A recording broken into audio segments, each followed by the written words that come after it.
Welcome to Ephemera Files by Tommy.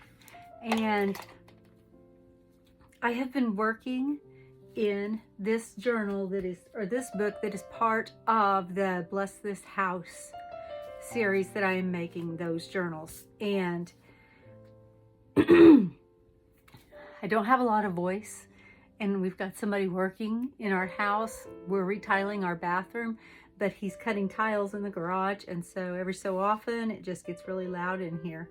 So I recorded what I accomplished today as I was doing it. I'm not going to have a voiceover. I still need to learn how to do that, but I also kind of need a voice in order to do that. So I'm gonna let you watch as I make, speed it up and edit it and cut down with a little bit of music behind, and then we'll come back and do a flip through of what I got finished today.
Today's video was kind of a work with me, kind of watch what I'm doing, kind of just me making sure that I am working on stuff.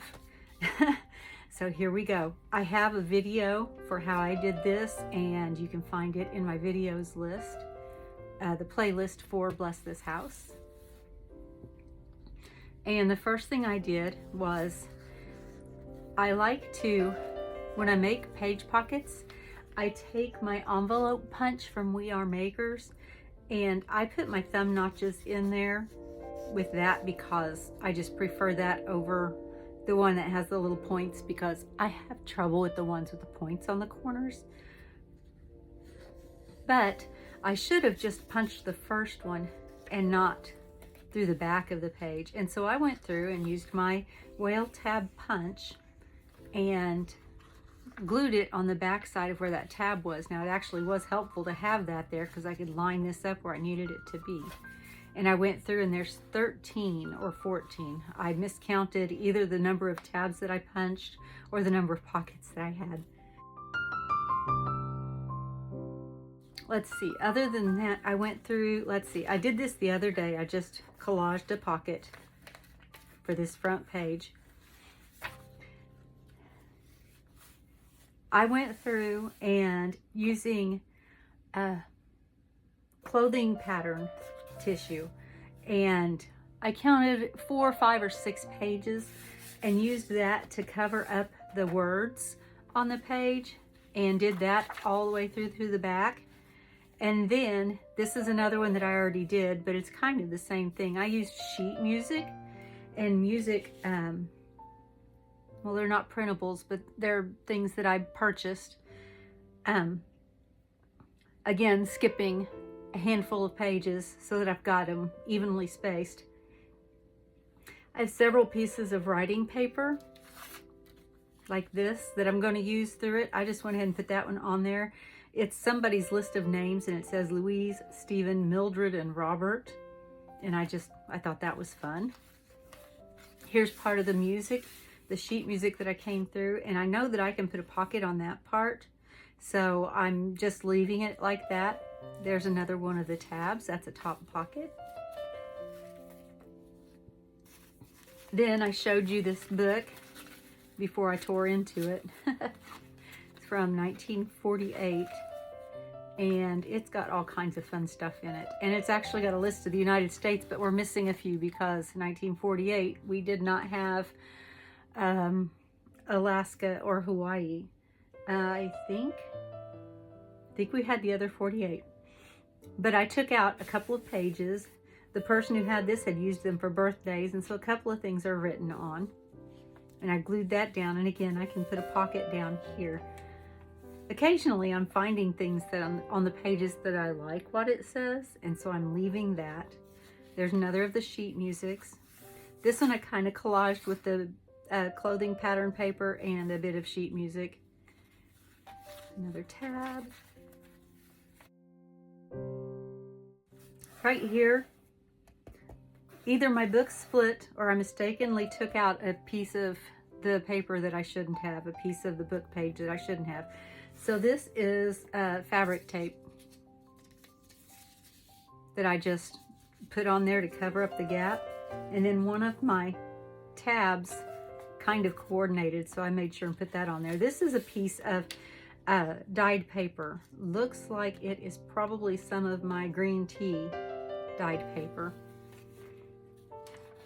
Another tab, like I left the word interlude blank. I liked that. Here's more of the calendar. And since only the center sheet is going to have consecutive days, I went through and I found this week and tore off each side of it, or these 2 weeks, excuse me, that goes from the 14th to the 27th of March. And I just collaged them on there, left the governess, because I thought that was kind of fun. Another piece of sheet music and pattern paper. Here I had a rip in the page, so I took a different piece of tissue paper and just glued it on there with my glue stick on both sides because it had torn both sides. I like to do that when I have rips and stuff because I think it just holds the page together nicely and it doesn't look out of place. Here's another set of consecutive weeks, and along with the wrapping tissue that I put behind it. And then down here, I liked delighting in all I saw, so I left that open. Another pocket. This is gift wrap paper and some sheet music. I obviously did not stay with just the sheet music, pattern paper, and calendar page. This one is a description of a little garden area, and so I just tore that page in half and opened it up. I'll come back probably with either lace or washi or something to cover up the edges, maybe. I don't know. More pattern paper, another pocket.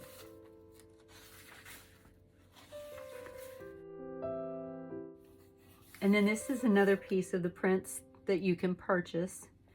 And it says up here, yes, he'd have a fire in the big hearth of the hall. And then making his preparations, mental and material, for his first visitor, Tom felt he had come home. And then I'm going to leave these pages blank. Now, I'm not completely done. I still have a lot of pages to cover. But I thought I'd just take you with me as I work on this, since I'm actually back in my studio and kind of excited to get this done. I had started it over a year ago, if any of you have noticed from the playlist. So it's getting there. I'm getting there. My voice is going away. So right now, I'm just going to thank you for joining me. And remember to be kind always. Bye.